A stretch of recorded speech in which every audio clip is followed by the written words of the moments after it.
Hello everyone, I'm Vickery Bowles, City Librarian at Toronto Public Library, and I'm so very thrilled to welcome everyone to the Jack Rabinovitch Reading Room.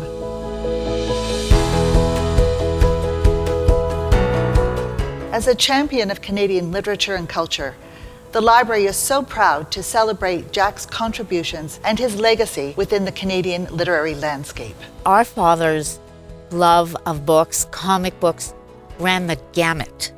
It was a huge appetite for books, no matter what the genre was. And I think what changed later was the interest in specifically Canadian literature.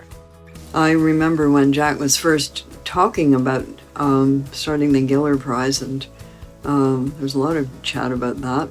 He felt that he owed a lot of what he had made out of his life to reading and his love for reading. So it's wonderful that there is a room dedicated to him in the library where other people can go in and indulge their passion for reading just as Jack did.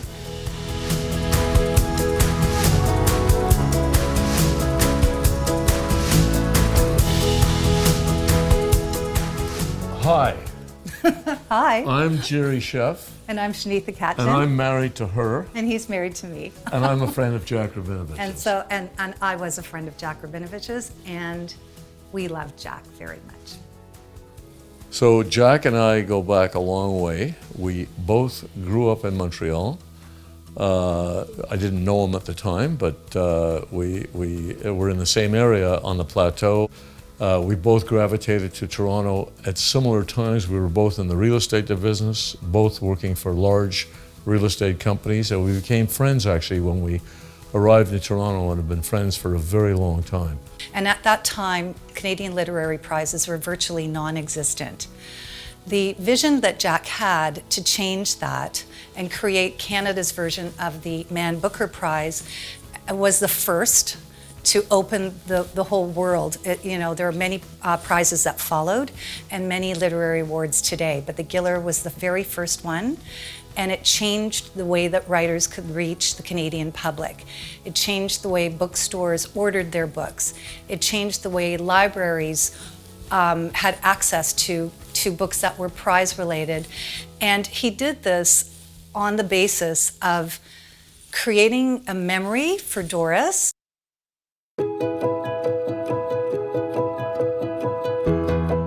The whole impetus for the Giller was, of course, Doris's death. And as my sister said, he was shattered.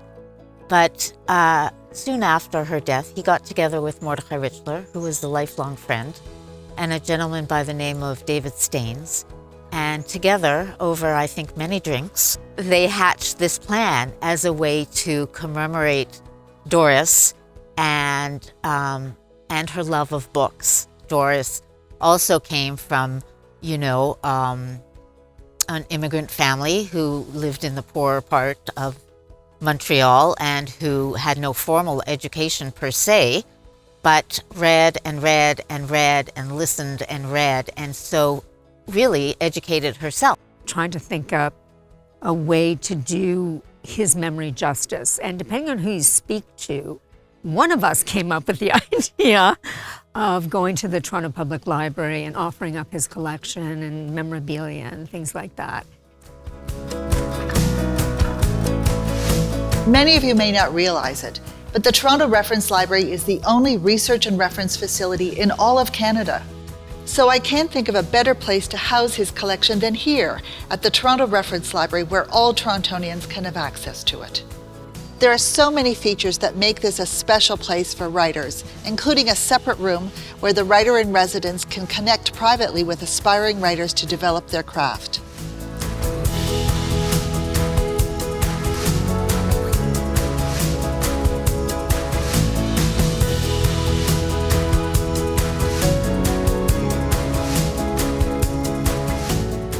I love that this space is open to the public.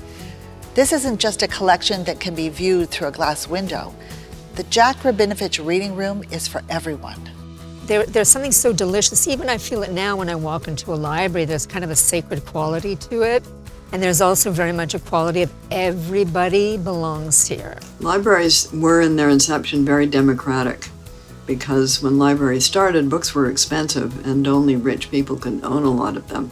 So libraries made books available for people to read who couldn't afford to have big libraries of their own. But over the years, libraries have evolved to become much more than that. When the library wanted it and we wanted it there, it was like euphoria.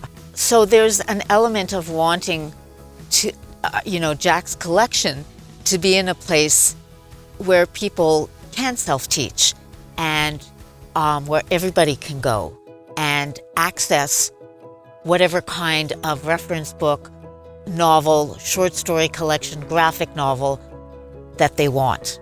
There's a feeling of great equity that exists in the library.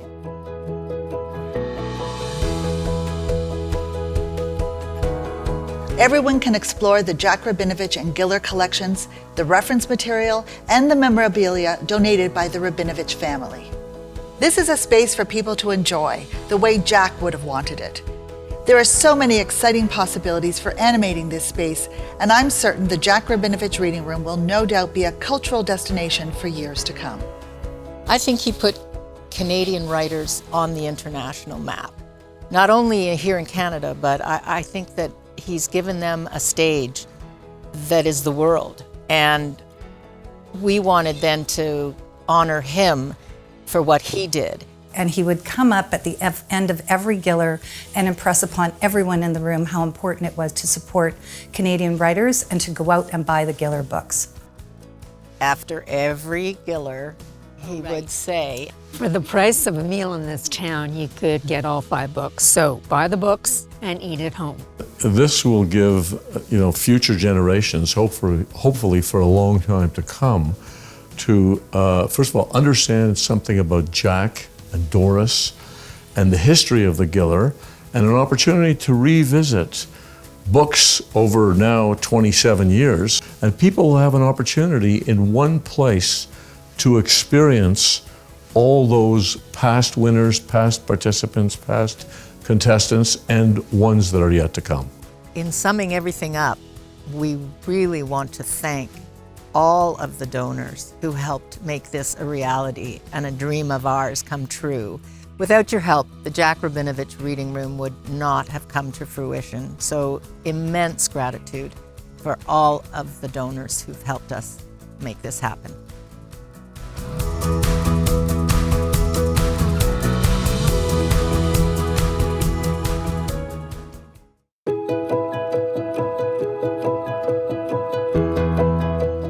Look at this wall. I mean, it's just stunning. It's gorgeous.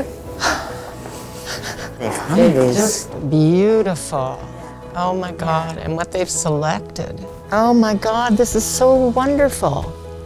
They said this at the Book City when he bought the last Giller book, and he said it'll hold true forever.